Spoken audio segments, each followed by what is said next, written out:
안녕하세요. 형광펜 성경과 함께하는 성경 공부, 오늘은 시편 147편 할렐루야 시의 두 번째 시를 보겠습니다. 할렐루야로 시작을 해서 할렐루야로 끝나는 그런 시입니다.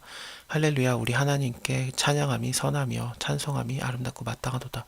우리가 하나님 찬양하는 건 당연해요. 우리의 창조자이신 하나님을 당연히 높여야 되는 거 아니겠습니까?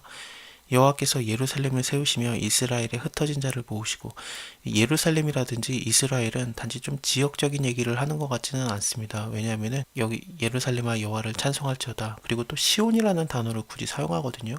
시온이라는 단어를 사용하면은 이거는 하나님의 나라, 하나님의 통치하시는 그런 영역, 그런 것들을 말하는 경우가 많기 때문에 하나님의 왕국, 그러면은 이거는 믿는 자들에 대한 얘기를 하고 있는 거예요. 그래서 단지 예루살렘, 뭐 이스라엘 그렇게까지만 좀 뭐 혈통이 나왔든지 지역적인 그런 하나님을 말하고 있는 것을 훨씬 뛰어넘는 개념일 가능성이 훨씬 많습니다. 왜냐하면 여기 상심한 자를 고치시며 저의 상처를 싸매는도다, 이것도 저번에 시편에서 본 대로 압박당하는 자를 위해서 공의를 판단하시고 줄인 자에게 식물을 주시는 자로다, 갇힌 자를 해방케 하신다, 소경의 눈을 여신다, 비굴한 자를 일으키신다, 이런 것들을 통해서 보면은 좀 상심한 자를 고치신다, 저희 상처를 싸매시는도다, 이게 연결이 되고 있는 거거든요.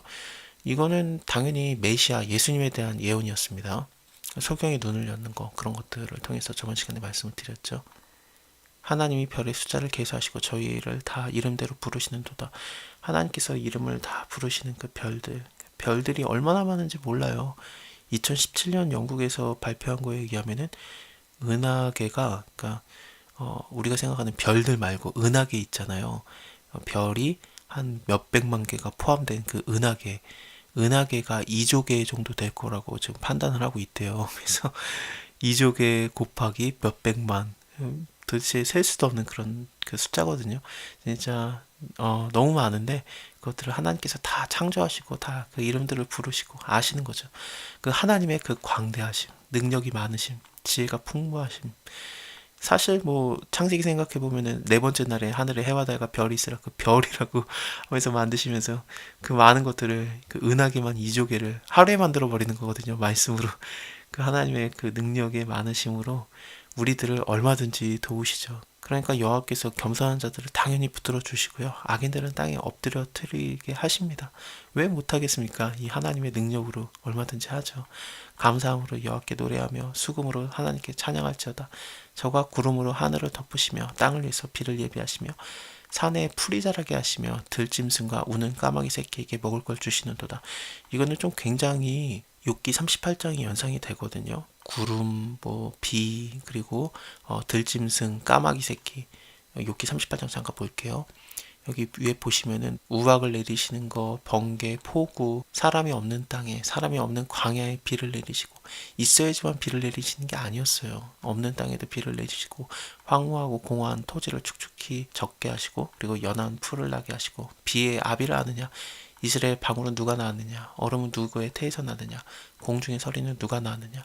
물이 돌같이 굳어지고 해면에 어느니라. 묘성이라든지 뭐 삼성의 띠, 뭐 열두궁성, 이런 것들 전부 다 북두성이라든지 이런 것들은 다 별들에 대한 얘기를 하시고 있는 겁니다. 또 여기 암사자를 위해서 식물을 사냥하겠느냐, 젊은 사자의 식량을 채우겠느냐, 그것들이 굴에 엎드려 살림에 누워서 기다릴 때이니라.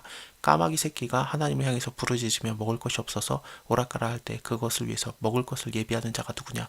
하나님이 하시는 거거든요. 다시 시편을 오면은 이런 비에 대한 얘기라든지 아니면은 뭐 산에 풀이 자라게 하시는 것들, 사람이 없는 광야에도 비를 내리게 하셔서 연한 풀이 나게 하셨다라고 욥기에서 방금 봤었죠. 그리고 들짐승에 대해서는 욥기에서는 암사자였고 까마귀 새끼는 그대로 나옵니다. 순서대로요. 그래서 하나님이 다 이것들을 다스리고 지키시는 거예요. 별들에 대해서도, 그 많은 별들에 대해서도 이름을 다 부르시고 아시는데 우리를 왜 모르신다 하겠습니까?